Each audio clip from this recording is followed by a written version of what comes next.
After an almost 11-week Christmas break, the Ford government is returning to do its job, and oh boy, this one's a doozy. Because the first legislation that they're tabling includes reversing Bill 124, reversing the dissolving of the Peel region, and introducing an omnibus bill that involves a bunch of stuff that does absolutely nothing for nobody other than political posturing.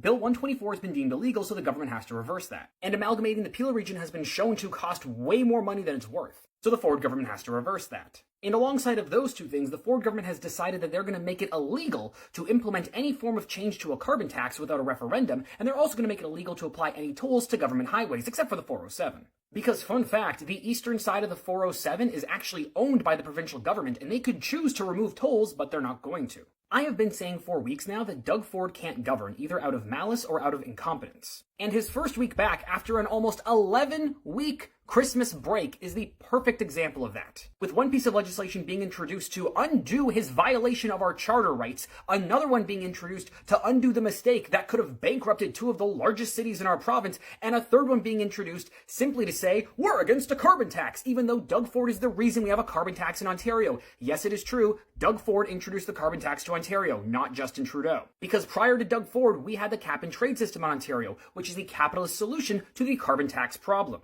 It's a system that literally rewards companies for polluting less and makes companies pay more when they pollute more. And yet instead, Doug Ford actively chose to implement a carbon tax. Once again, Doug Ford can't govern, either out of malice, out of incompetence, or both.